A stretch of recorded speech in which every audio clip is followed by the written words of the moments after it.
Hi everyone, so I'm going to be talking about beekeeping. So what is beekeeping? Beekeeping is the process of raising and caring for bees.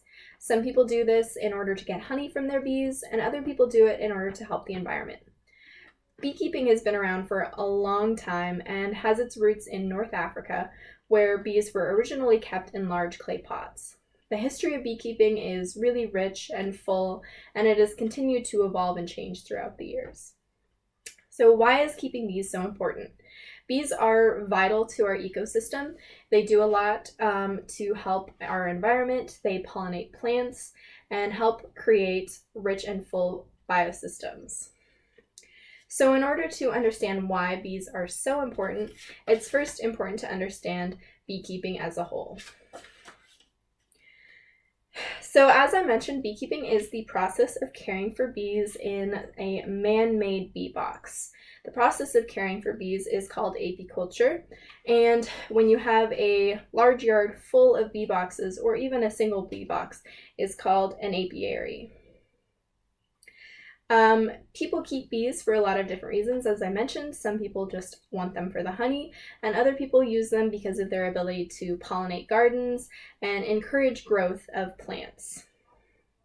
So now that we've discussed a little bit about what beekeeping is, we can talk about how it's done. So keeping bees is actually a pretty complicated process, and it has a lot of different steps. One of the most important steps is the equipment. The equipment encompasses things like the big white bee suits that you see beekeepers wearing, and it also includes the bee boxes. And inside these bee boxes are things called frames.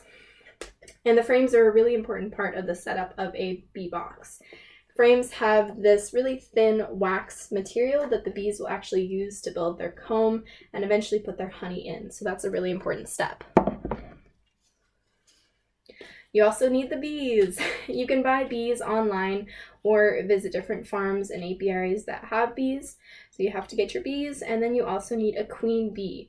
The queen bee is the most important part of the setup because she allows for new worker bees to be born. You also have to think about the maintenance of your bee box. There's a lot of maintenance that goes into caring for bees. You have to check the box very frequently to make sure that mites haven't gotten into your bee box and that there's nothing that's potentially harming your bees, like different pathogens and parasites that could get in there and really harm a bee box. So the process hasn't always been done using bee boxes and hives and frames, and it's changed a lot since its conception. So how did beekeeping start? As I mentioned, beekeeping originated in North Africa. People used to keep bees in large clay pots, and they began doing this because the process of collecting wild honey can be really dangerous. Egyptians were also found to have used domesticated honeybees. They used the honey in order to sweeten their foods and also to help mummify their dead. There have been many pharaohs that have been found buried with large bee colonies with them.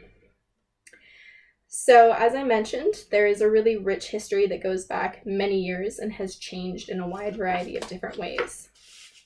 So, how has the process changed? So, the process started really in a simple way with large clay pots, and over the years it has changed and become almost a scientific process. One way that people used to care for bees was to house them in fallen trees. So people would fell trees and then put their hives into these trees. And this process has changed and become a lot more sustainable and a lot more humane for the bees over the years. So although a lot has changed and been done to help aid in bee populations are actually still on continuing to fall. So what's happening to bees? Bee population, as I mentioned, has fallen over the years. The total annual managed honeybee colonies hit 45% in 2013, which is not good. Bee populations have fallen as a result of pesticides, pathogens, parasites, climate change, and also industrialized agriculture. So although bees are not technically considered an endangered species, they are threatened in a lot of different areas in the US. So the decline in bee population poses a really serious threat to our everyday life.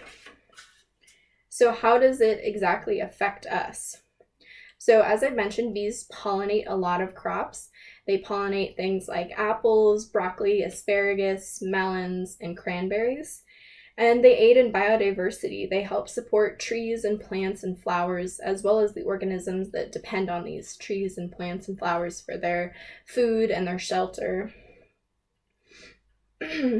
So a decline in bee populations results in a loss in a lot of the things that we consider part of our daily life, like a lot of the crops that we eat. So as you can see, bees play a really essential role in our world, and without them, we wouldn't have a lot of the things necessary to survive. So although bees might not be something that we think about in our day-to-day life, it's really important to be aware of them and be aware of all the living creatures around us and the jobs they play. And having an understanding of beekeeping and its history and its importance helps us stay interconnected and stay mindful of the things around us. So if you ever see a bee out there that looks tired, maybe offer them a little bit of sugar water and just appreciate everything they do for us. And yeah, that's about it. Thank you.